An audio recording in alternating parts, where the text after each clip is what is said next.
Welcome to Views from the Top, a podcast from Arma Partners.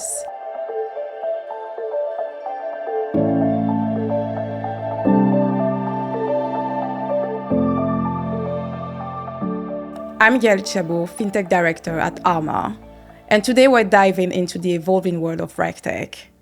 I'm joined today by Jonny Bradshaw. Welcome, Jonny. Thank you. Could you please start by introducing yourself and giving us a brief overview of FundApps and the problems that you're solving? Sure. Hi, I'm Jonny Bradshaw. I'm the Chief Product Officer at FundApps. FundApps is a RegTech firm. We focus on monitoring, reporting, and now surveillance. So we're developing a one-stop shop for regulatory compliance. We bring together leading web tech with regexperts, so they are regulatory experts who take legal and regulatory information. We code them into rules, we take investors' positions, and we check them using automated checks in order to make their lives simple. The concept of RegTech isn't new, but it feels like we've hit a tipping point. What are the market and technology shifts that are making automated compliance a must-have C-suite priority right now rather than just a back-office utility? Yeah, well, there's quite a few things that have been happening within the market that, and I guess the world generally, that's made RegTech and regulation and compliance more important and has really firmly landed on the C-suite radar, as you say or suggest. And those things are multifarious. There's quite a number of different changes that are taking place that have elevated the position of regulation and compliance. The first change, if you like, relates to, and we've talked about regulatory change in the past, and we've talked about it quite a lot. Everyone's talked about it. But the big thing now is not just regulatory change. There is a concept of regulatory uncertainty. And as politics has evolved and as regulation has become more politicized with things like sanctions in the US, with things like reverse CFIUS, which is a new regulation dictating investment in particular Chinese industries, there's a lot there's a lot to take into consideration from a compliance perspective. So the spectrum has broadened, if you like. Not only is the change, but there is uncertainty as well. And people need to keep on top of what is changing, what might change, whether the SEC is bringing in new regulation with regards to 13F2 or not, or whether they're doing something else differently instead. So change and uncertainty is a big driver of keeping an eye on compliance and elevating that compliance. That's the first thing. The second thing really relates to speed. So the velocity of not just change, but also investment decisions and trading strategies is not slowing down. So things are speeding up with regards to trading.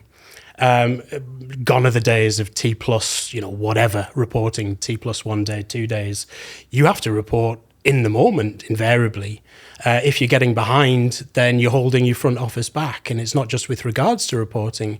You have to be able to advise upon investment in certain jurisdictions from a compliance perspective. So we've come across firms where they don't have a good handle on foreign jurisdictions or global jurisdictions, and they've put a block on trading within those particular jurisdictions because they can't handle the compliance within them, or at least they don't know about them.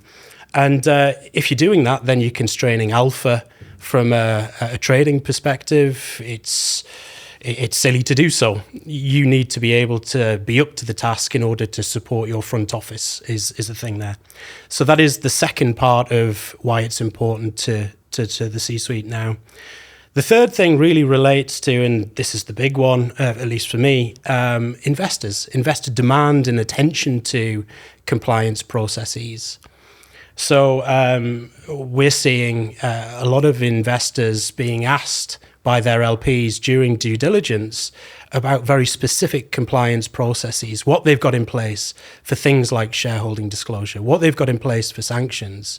Because investors don't want to wake up one day, read in the papers that the people that they've allocated money to have invested in a load of sanctioned issuers. So really, that combination of regulatory change, faster velocity from an investment perspective, as well as investor demand, if you like, is a perfect three-prong thing that the C-suite really needs to pay attention to in order to manage risk, operational and regulatory risk, but to make money as well.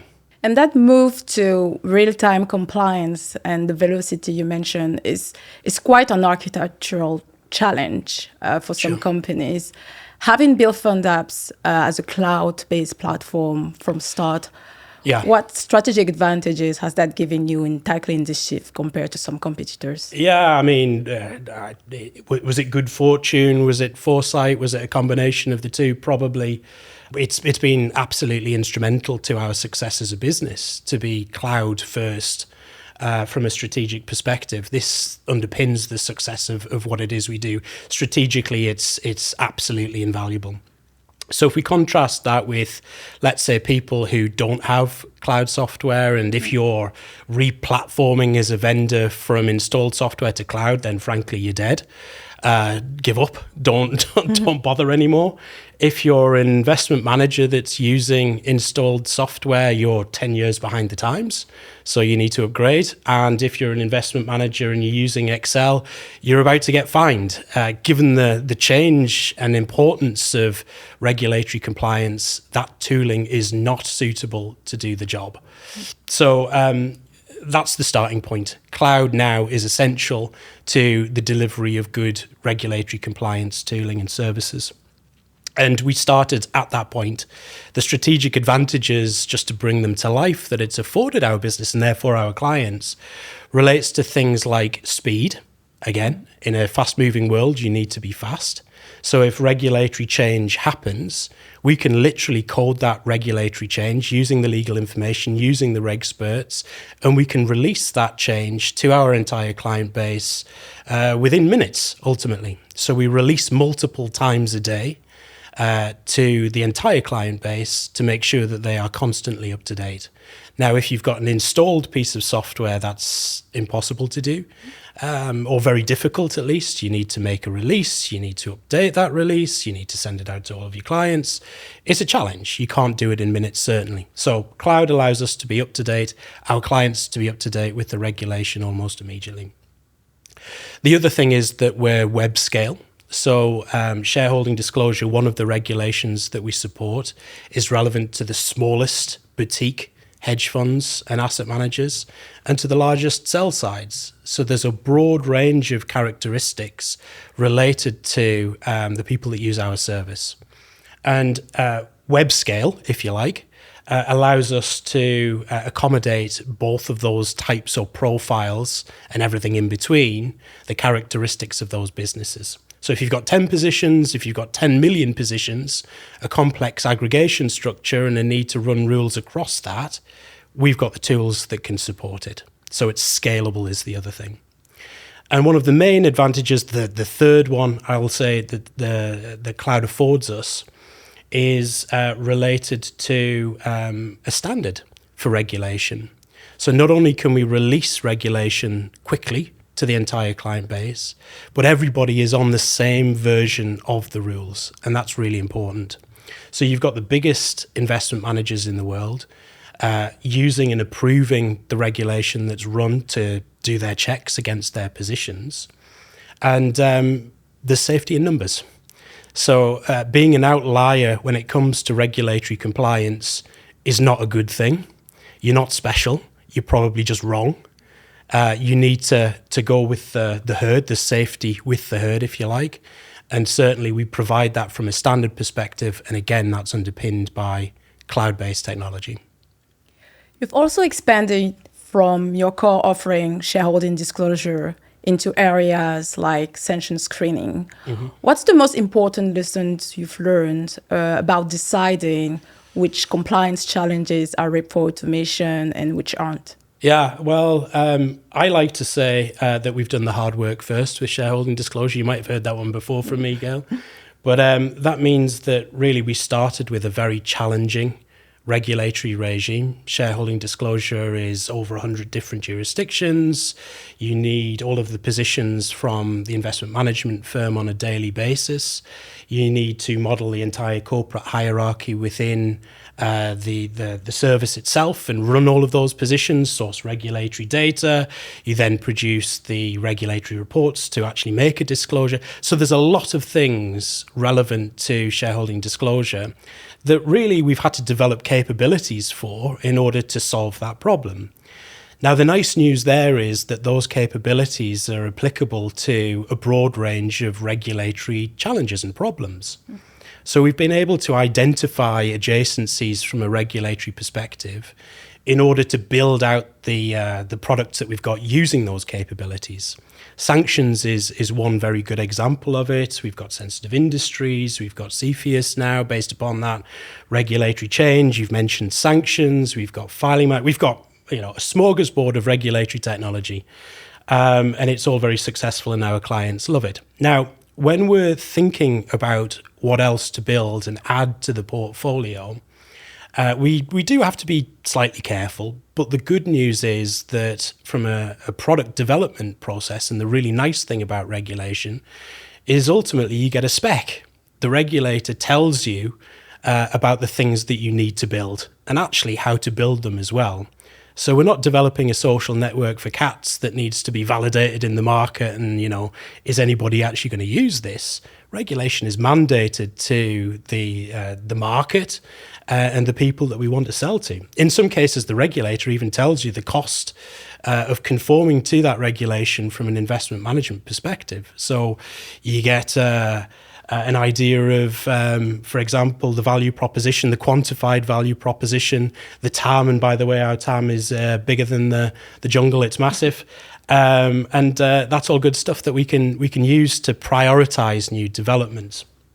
Now, when thinking about what next to build, we still have to be careful despite that set of circumstances, in that if there is a regulatory regime and we want to build it out and our clients are asking for it, well, there's still a dependency on data, as an example. Clients need to be able to provide data representing their holdings in their firm in order to drive those regulatory checks. It's no good building something out if the client can't do so, can't provide that data. So that's a dependency on what to build that we need to be careful of and check. The other thing here is not about what we build necessarily, but how we build it. So when we look at regulatory processes, and let's take, periodic reporting as an example. Periodic reporting, something like Annex 4, Form PF, has been around a long time, and people are dissatisfied with those solutions. And they might outsource that problem, let's say, to an administrator in order to have the administrator solve it for them. So the administrator would work on behalf of the investment manager and would produce those reports, would gather all of the data and produce them. Now, we think there's a very good opportunity there, and we're developing reporting, by the way, for Annex 4 and Form PF. But we don't want to just replicate what already exists. So again, it's about how we develop something, not exactly what. And the reason is that when a firm outsources Annex 4 reporting or Form PF to an administrator as a periodic report, we've seen circumstances where they lose the institutional knowledge of exactly how that works. That goes to the administrator and it becomes a bit of a black box that they don't understand. And they're then in this weird situation, which is Sisyphean, if I can say that properly, whereby they're just sending the data to this administrator and they're checking this data and they're confirming it. And they don't really understand exactly what's going on with it and whether the reports are right or if it goes wrong, what should happen. And they're kind of stuck. All of their time is being spent on really managing this process from an administrator perspective. Now, that's no good in my view, and I think probably in the C-suite's view and the compliance manager's view. They're solving the regulatory problem by ticking the box, but they're kind of stuck with something that's not quite right. So as we are rivaling, as we're introducing our solution to that space in the market, we're doing things differently. We're promoting transparency with regards to the data and the calculations that are being made so that people actually understand the processes that are happening and the reports that are being generated, and elevating the compliance person so that they are responsible for and have that fiduciary responsibility for the compliance reports that are being produced. So not exactly what is being built, but how it's being built and delivered to the client. And you recently announced your merger with Stili. I'm very excited. Congratulations on that. Thank you. Further expanding into trade surveillance. What is the rationale for the transactions and how does that fit into the broader tech industry? Yeah, so we are really excited about Stili and we think it's a great fit. The merger just completed last week. So we're getting to know each other and we're getting on famously so far. So that is good news. The integration project is underway. Now, the rationale is pretty simple. Our clients, compliance managers who use our monitoring and reporting solutions also have need for a surveillance solution. And they've been asking us to develop a surveillance solution and add it to the portfolio that we have. And we've done that via Stili. Why build something from scratch and develop a client base if it already exists and it's been done extremely well in a complementary way to what it is we have? So Stili's joined the family, the FundApps family, merged with us, and it really furthers our mission to develop a one-stop shop for compliance management. We've got monitoring, we've got reporting, we've got surveillance. The other added advantage there, as well as having this within the portfolio, is that surveillance obviously comes with transaction data. And transaction data is not just useful to trade and comms surveillance, when you think about an integrated surveillance solution, but transaction data can also be used to drive monitoring and reporting services as well.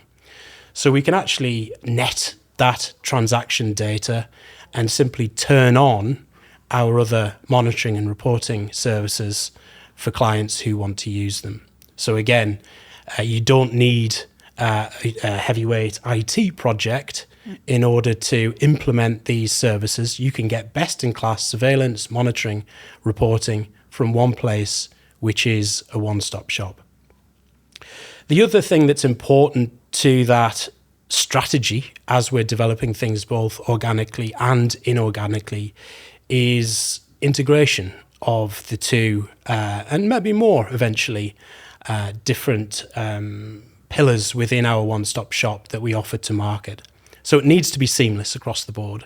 It's no good if we have these separate entities that are clunky, that you've got different logins for and you've got different support teams for, and it's not joined up between these different aspects of the one-stop shop. We recognise strategically that others have attempted and, dare I say it, failed to deliver upon their promise of a one-stop shop, competitors in the market. I think your private equity audience might call them chop shops. And we're absolutely committed to avoid being a chop shop. We are doing this strategically to develop a seamless, integrated experience between all of the components of the one-stop shop. You've seen tech trends come and go. When it comes to AI, where is it really moving the needle for you today? How do you make sure that when the regulator comes knocking, you can explain the model that you're building? Yeah, it's a really good question. And, AI is a trend that certainly has come. It hasn't gone yet. I don't think it will. It'll evolve, I'm sure. But we've got a very clear position on this. The future of regulatory compliance is not just autonomous, it's accountable. So we do embrace AI, we do involve AI within the tooling that we've got and the way in which we develop the services and offer them to our clients. But the way in which we do it is by creating the human in the loop. I think that's the phrase that's typically used. Because, this stuff is important. Shareholding disclosure as an example from a regulatory perspective, it comes with fines. It comes with reputational damage. To your point, if the regulator comes knocking, you can't just say, oh, well, the bot did it. And I'm not quite sure what the bot did and you can't explain it. You need an understanding of the investment decisions that you've made, of the compliance related and the regulation related to those investment decisions. So you can't just outsource it to AI. much in the same way that you shouldn't outsource it to non-AI processes either. So that's the first thing. But you should use AI in order to solve for the inefficiencies within the process for effective compliance management. And that's ultimately what we're doing. So just to call a few things out, we apply AI to the workflow that exists when a compliance manager is using to validate or understand a particular result within our service. So it might be, for example, that an AI summary would tell a compliance manager, well, you've made this disclosure previously over the last 2 weeks within the same jurisdiction for the same issuer. Therefore, it's presumably likely that you want to make this disclosure again. There's some track record here, and here's some evidence to suggest why that is true. And that just shortcuts the compliance manager's workload. It helps to prioritize the workload on behalf of the compliance manager. So not actually doing the filing, but helping the compliance manager to work through things there. That's the first thing. The second thing relates to a filing manager product that we've got, which is very good. I like that product a lot. And that is whereby we send disclosures to the regulator, as an example. The regulator, by doing that, has a portal. And typically, as a compliance manager, you'd sit and you'd key in all of the information. And who's got time for that? It's date night on a Friday, and you don't want to be signing into the Hong Kong regulator portal and then getting kicked out because you've got one element wrong. You should automate that stuff, and AI allows us to automate that. But more than that, AI allows us to identify when those portals have changed, and it allows us to actually fix the scripts relative to that change so that it doesn't require engineering involvement. So it's a self-healing capability that keeps that automation on point on behalf of the compliance manager. So that's another example of where AI is helping to support the process of compliance management. The other thing, just to round it off, our RegSperts, they are taking that legal information. Everybody loves a RegSpert. Taking that legal information, they are coding the rules. They're doing first analysis, second analysis. They're then releasing that to the clients for review and approve. AI is useful in terms of summarizing the legal information and the regulatory information that the RegSpert is first presented with, so that they can work through it in a faster way. It can also help them to do checks as well, so it accelerates the process. It gives them superpowers, if you like, with regards to the work that they're already undertaking. So hopefully that brings to light that human in the loop isn't just rhetoric. It is actually meaningful. It is things that we've got in place at the minute that accelerates the process and makes both our RegSperts and the RegSperts investment managers much more productive. And do you see AI as an opportunity or a threat to the RegTech landscape today?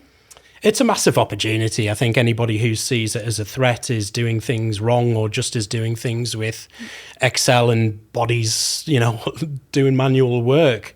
It's not a replacement for what the compliance manager does. That's accountability. It's a replacement for manual effort. So if you've got a load of spreadsheets within your investment manager and you're working through things manually, you're not accountable by doing that. You're just busy. AI will come in and will help to reduce that amount of manual work, elevating the human to ultimately make those compliance management decisions and evaluations.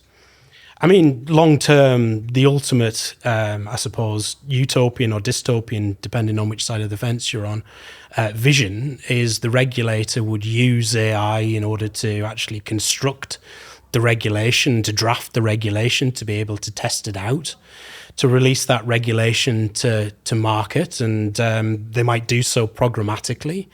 And another machine might then pick up that regulation and apply it to the investment management firm, and you can get more towards real-time regulation that aligns with, real-time market conditions to some extent. And that matches the speed at which, the velocity at which the market's starting to accelerate towards. And as long as the compliance manager is kept in the loop, as long as these things are transparent to them so that it's understood, and again, they're accountable from a fiduciary perspective, then I think that's okay. And I see it as a big opportunity. Lots of work for us to do. For sure. Now, compliance is quite complex, to your point earlier, and constantly evolving. How do you prioritize simplicity, intuitive design in your product development process to make sure that the tools that you're building are likable and adopted by compliance officers and not just tolerated because they need to use it? Yeah, well, it's a good question. I mean, back in the day, you know, that was one of our main differentiators as a business, as a cloud business. We used to turn up and we used to say, I mean, it's not a good thing to say anymore. Look, we look like Facebook. That was quite some time ago. So it was a differentiator. Then we used to point at our stuff and go, it's different. It's different to your grey, old, ugly installed software that looks as though it's from, you know, the 90s. And by the way, people are still using that stuff. So there was an immediate differentiator, and it really formed the foundation of what we could do. And how people perceived us in the market. We've carried that on. It's a principle we hold dear. And I don't think there's any excuse, really, from a design perspective when, you know, you might be able to log into your banking app and that looks a lot nicer than the stuff that you're using for hours a day.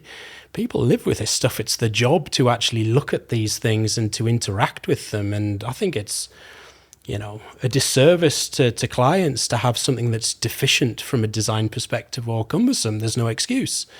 So really we regard our users as consumers, or we have a consumer grade design philosophy. That's the starting point. We employ a team of designers, and we've got very experienced UI UX experts from a front-end development capacity. They will go in to talk with clients, undertake user research, better understand workflows. We develop a component library from a UI perspective, and we construct something that we believe is best in class in order to deliver a great experience for our users. And we get good feedback, excellent feedback with regards to not only how the UI looks, but at how we're positioning and designing things to address the job. The experience overall from a design perspective is very good for our clients, I'm glad to say. The other thing that we like to introduce as well, and the clues in the name FundApps a little bit, is a little bit of fun to the job, I suppose. Regulation is pretty dry. We want to introduce a little bit of levity to that process, and we've got our mascot Trevor, who's a little dinosaur. There's a bigger story about where he comes from, but he runs across the screen. There's different themes related to Trevor, so it could be a winter theme or an autumn theme. I mean, it sounds pretty trite, but it's just a little tiny moment to share with the compliance manager who's doing something that is pretty dry, and it introduces a bit of levity in the human side to the job and the experience that they have using our software. And clients love it. We send out Trevor plushies to clients if they've been very good clients, and a few have been. So yeah, get in touch if you want your Trevor plushie. Now, building a company is never a straight line.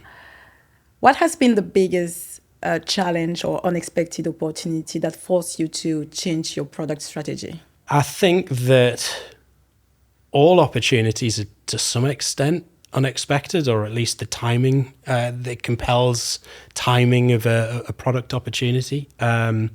And there's a range of examples related to this. I think this is, you know, what I think of when people talk about an agile business. You create the preconditions and the capabilities to take advantage of opportunities in the market, and sometimes they are unexpected, but you can take advantage of them. So if we go right back to the start of FundApps, we developed capabilities that were relevant to the domain of compliance. And we'd started with something called investment restriction monitoring. That was the idea that we had for the business. And we went to speak to clients about it, and they said, well, that's very interesting and it is a problem, but we've also got this other bigger problem that nobody can solve. There's not a solution in the market for it. It's really complex. We'd be surprised if you could do it. And it relates to a regulation called shareholding disclosure.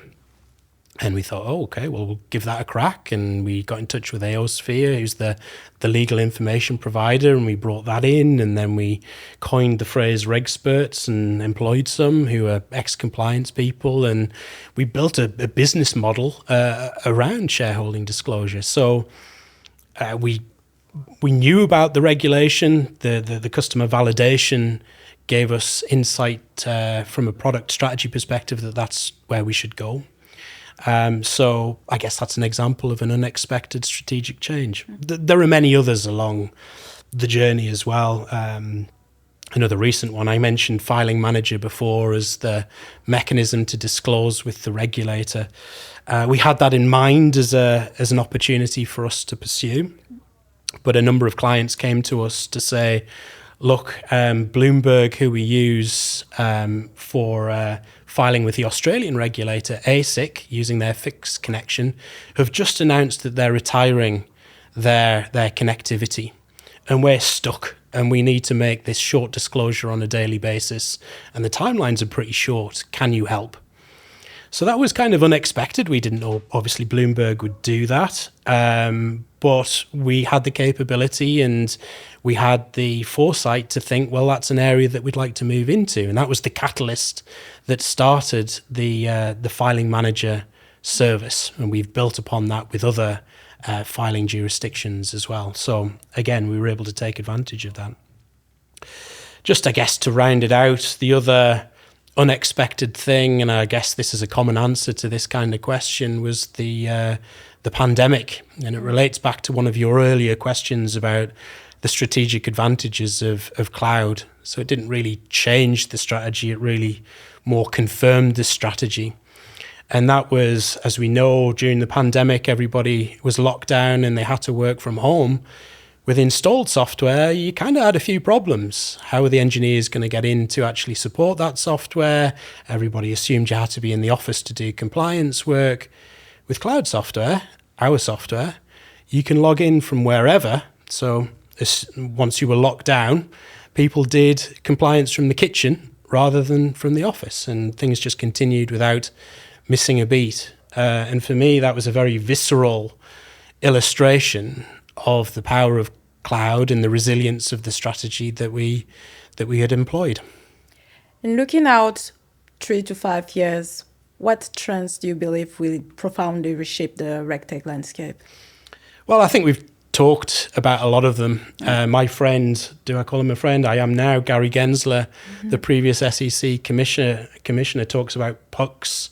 He's into ice hockey and skating towards them. And he's talked about, the change in regulation and the politicization of regulation and how that's changing things, especially from a US perspective. He talks about AI and the things that we've talked about here shaping the regulatory landscape and skating towards them. So I think, those trends are well established, as well as the velocity of change and everything's speeding up from an investment perspective. They are really the three core things that are changing the investment landscape, the political landscape, and therefore the regulatory landscape. They will shape what's to come.